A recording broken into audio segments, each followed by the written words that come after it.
What's up, guys? Let's take a closer look at gRPC and what key features it provides. So, to introduce this, API performance is highly dependent on the architecture of the backend services, and network communication and system stability are two important factors directly affecting the performance of web services. Technologies like Simple Object Access Protocol or SOAP, JSON RPC, RESTful services, etc., they all have some limitations like tight coupling, additional processing, header overhead, interoperability issues, etc. And this led to Google developing the Stubby project in 2001 to address these limitations. gRPC is an extended version of the Stubby project that was made public as free open source software by Google in 2015. So, what is gRPC?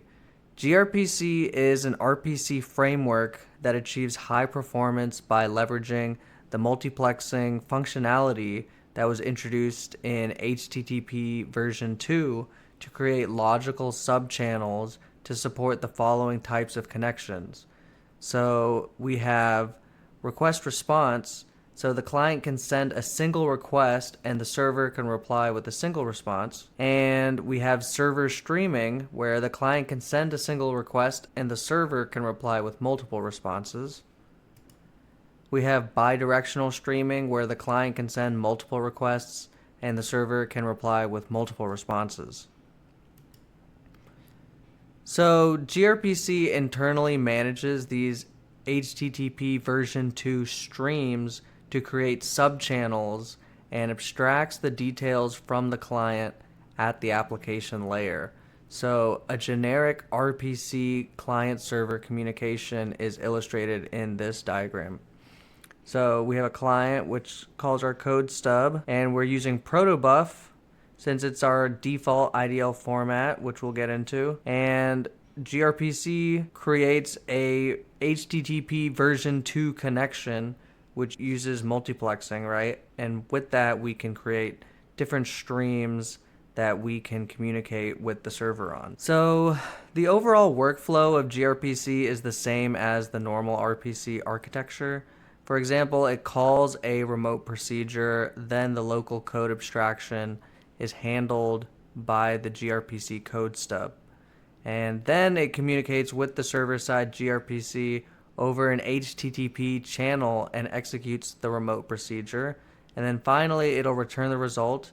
And gRPC has added a lot of improvements by using HTTP version 2 streams and other components that are discussed in the next section. So in gRPC, protobuf is the default interface definition language, or IDL, and it provides a mechanism for serializing data in a cross-platform binary format so it can compress headers to achieve really high performance. And gRPC also has a built-in method for generating client and server code stubs to speed up the development process. Although gRPC was released in 2016, it has quickly gained popularity, and companies such as CoreOS, Cisco, Square, Netflix, Carbon CD, Allo, Google Cloud Services, they all use it. So how does gRPC work? So before diving into gRPC communication cycle, let's look at some of its main components. So for the components, there's the channel. So it's a HTTP version 2 connection with specific server-side endpoint, right? And clients can also set default properties of gRPC, such as turning compression on or off when creating a channel. There's also the subchannel, so it's the logical management of the HTTP version 2 streams within a channel, and each subchannel represents a connection between client and server. Each channel has a one-to-many relationship with the subchannel.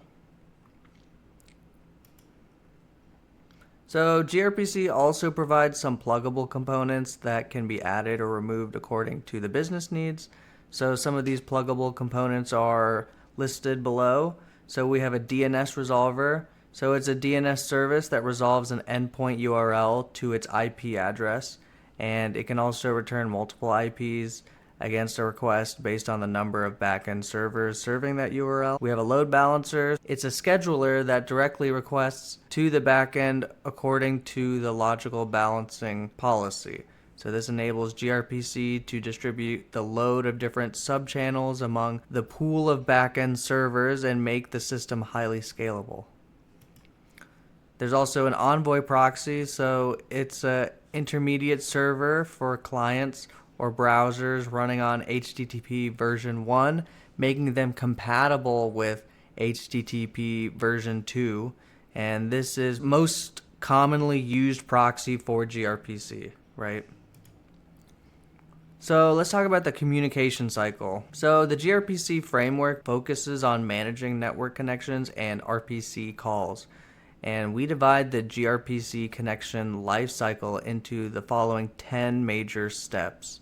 So the client initiates a request to execute a remote procedure call according to the IDL contract specified in the gRPC generated code.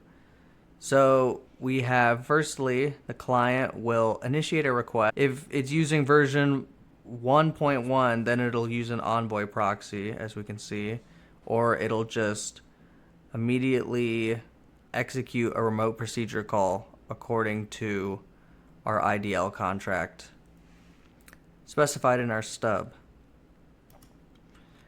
And then the generated code marshals the data and sends it to the gRPC framework requesting to establish a connection. So then it sends our data to the gRPC framework and it requests to establish a connection. And then gRPC sends the endpoint URL specified in the metadata of the request to the DNS resolver. So then our request goes to the DNS resolver, and it'll give us an IP address of the endpoint we requested, right? And then the gRPC then sends the received list of IP addresses to the load balancer. So we get all of our IPs, we go to the load balancer, and it selects one of the backend servers based on its load balancing policy or configuration. And once a backend is selected, the gRPC initiates a connection request to the gRPC transport and returns a reference to a gRPC code stub that can be used later to send messages. So it goes to the gRPC transport and returns a reference to a code stub. So the gRPC transport sends an HTTP version 2 stream over the wire, and that'll reach our listener on the server side. So here we have our transport making a HTTP version 2 channel, and our listener picks that up. And the listener notifies the server gRPC of incoming connection requests to accept or reject the connection, as you can see.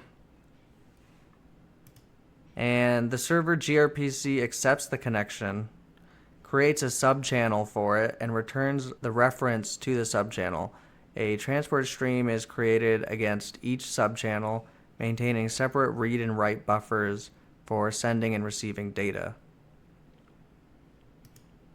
And communication takes place over this subchannel by sending RPC calls. A subchannel can send multiple RPC calls, creating a separate stream for each call. And the packets received at the server gRPC are sent to the server stub to unmarshal the data, and the server stub performs type conversions and calls the procedure on the server machine, right? So each subchannel is associated with a client and server, and each stream corresponds to each RPC call. And when a new connection request is initiated, a new subchannel might be created with a different backend, making the system highly scalable, right? So basic operations in a remote call. Now that we know how subchannels are created in gRPC, let's go over the basic types of operations supported by gRPC. So firstly, we have headers, and the client shares metadata such as its backend IP, the status, the type of connection, etc. And the server accepts the incoming request and sends back a header containing the reference to the newly created subchannel.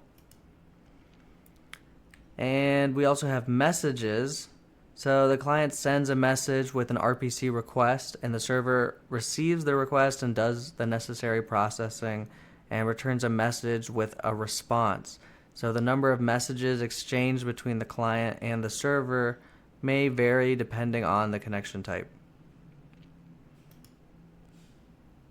There's also half close. So the client sends a half close status at the end of its message, indicating that the client is now in receive only mode and can close the connection when the server has finished sending its responses.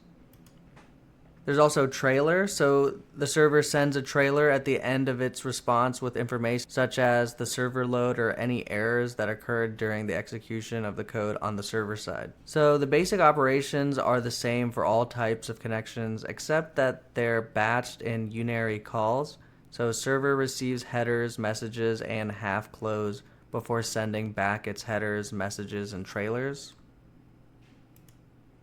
So what are the advantages of gRPC? A list of added benefits of gRPC is given below, such as gRPC is fast and efficient due to the use of binary transport formats and the ability to fine-tune low-level features of the transport protocol.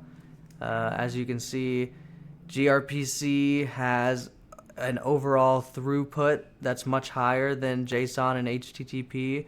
It uses machine-readable contracts, allowing it to automatically generate client and server code with a single compiler. It can support all 4 types of communication and abstracts out details like timeouts, retries, request cancellations, and so on.